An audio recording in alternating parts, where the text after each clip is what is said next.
Stable or kennels going unbelievably well, and this greyhound clearly has ability from what we saw last start. I'm just very nervous for the $1.30 takers about the box. Yeah, I mean, the only thing I look at is that it's a greyhound that's had 4 starts. It's so short from a middle draw. That's the only thing you could be put off by, because, Nate, the way that he performed last week, any sort of replica of that, he wins easily. Yeah, I think both, when you look at the head-ons of both starts, and he's had box 3 on both the heat and semi here through this series, he's really beeline to the fence in the early stages. That's why you're a little bit concerned with box 5, Mark, and I can totally understand that. But then, if you go back to his debut run from box 6, he didn't really want to jam down to the fence. He was happy to run a reasonably straight line and work over. If he runs 503, 504 like he has the last couple of weeks, he'll clear these in 2 bounds and get to where he wants to be, and then just dictate from the front. But if he misses it, as we've touched on, you've got Dungala Rocket in box 2 who can run a 510 like he did on debut, and he'll run to box 4, so he's going to head the other way. So he'll just need to get the start right. It's hard to tip against him, but then it's really hard to take the 130 and join in and think he's getting out to 145 now on the fixed odds price. So Tab's certainly, dangling the bait there for people that want to take the shorts, and he's clearly the best dog. Yeah. You're going to know your fate really quick, I think, as well. And greyhound racing is that, your fate on box rise. But this one, if he hits the lids, carves across, I reckon you can get in the queue and get ready to cash in before they've even gone a lap. And for those looking to play exotics, same race multis through the Tab app, Without a Trace, you think's got a really bright future, Nath? Yeah, I think he hasn't had much luck at his 2 starts. He's run 3rd on both occasions. First up, he began okay, moved up the track, and then last week he had no luck on box rise. Here's Patch. Thanks, Mark. With Peter Prosciutto's beside Without a Trace. And Pete, in her first start, it looked like she wanted to shift off the track a little bit. Is that something she's always wanted to do, or just a bit of experience, the reason for that? But I think she's getting better. But yeah, hopefully she doesn't find any trouble tonight. She's been finding a bit of trouble in the first 2 starts, so make her own luck. Hope she makes her own luck tonight. Good luck to Prosciutto camp. I'll get a quick comment from Brooke Ennis. Brooke, what does the draw look like? Because the only reason that you could take him on at Shuts a Short quote is because of the draw. What's your view on it? Yeah, look, I think, box 5 is probably not too much of a worry if he begins the way he has been. I like that he gets to going first and really settle, so, hopefully we continue the good form. It's been great form, hasn't it, boys? 29-7 last week. Absolutely scorching for a greyhound so early on in their career. Lovely work, Patch. Thank you. A look again at the market. Tribeca, $1.50. Nath, your numbers? 5, 1, 3 and 2. I went with Tribeca. I think he's out to nearly a reasonable price now at 150. They've dangled the carrot, and if he hits the lids like he has been the last 2 weeks here, 503 early, 504 early last week, that'll clear him off the mat, and then he'll dictate from the front. 5 on top, 1 in for second Without a Trace. Greyhound looks like it's got plenty of ability. Comes up with box 1 here with a medium to wide runner in box 2, so should get enough early room to make its presence felt.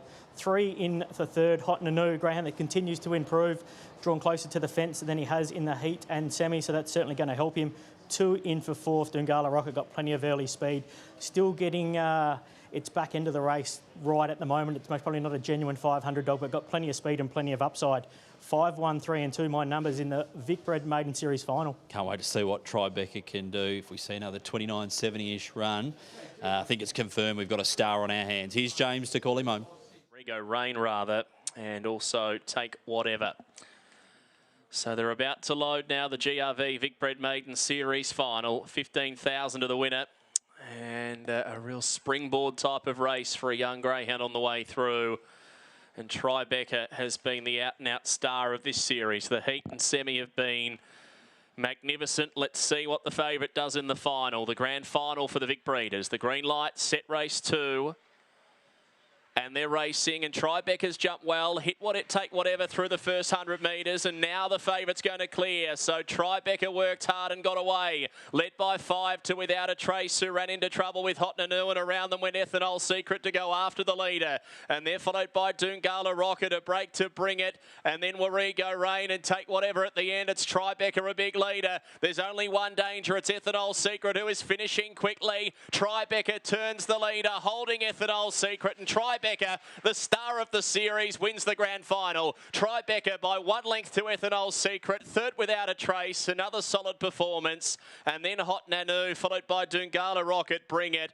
And the last few, Take Whatever with Warrego Rain. Worked overtime, did the favourite, but gets the job done. 29.96 the time, and the shining star.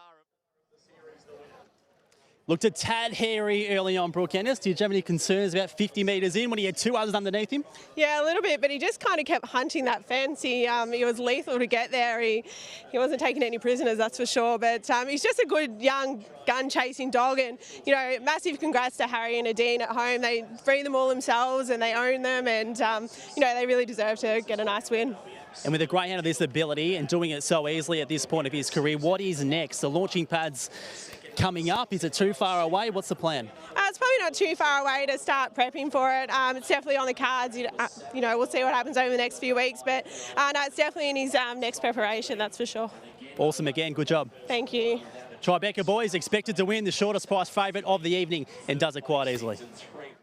That chase, that tenacity early, Nath got him home really to punch down to the fence and get over. I think he might have a bit on these.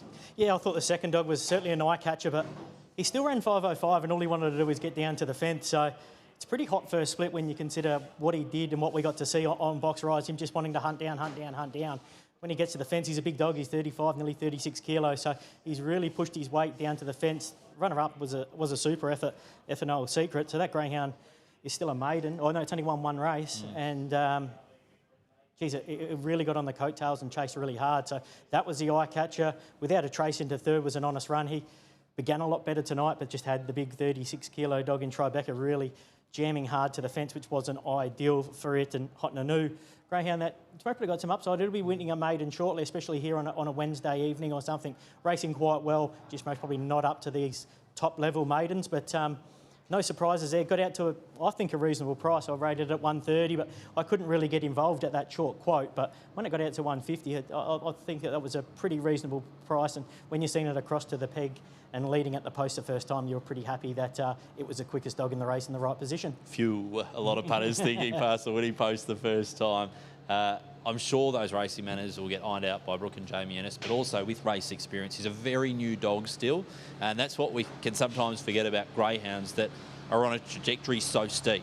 We can forget they're still new and they've still got lots to learn. So there are going to be times where he gets beaten, probably well in betting, but I can't wait to see him from an inside draw. Yeah, well, exactly, and we touched on it last week with he'll most probably learn to balance up when he draws, 7 and 8, and he's got some more seasoned greyhounds underneath him that he can't push out the way, that are going to kick up and hold the ground. He'll bump into them a couple of times, and then he might learn just to run in a straight line, use his natural brilliance and roll to the top. But he's got some good speed, 5.03, 5.04, and then 5.05 tonight. And tonight's was most probably more impressive by eye for me because he had to work over the heat and the semi, running 5.03 and 5.04. He cleared him off the mat and got his own way. Tonight he copped a couple of bumps and still ran 5.05 to the mark. That speed is, something that's going to take you a long way in racing. He's got speed, he's got strength at the back end.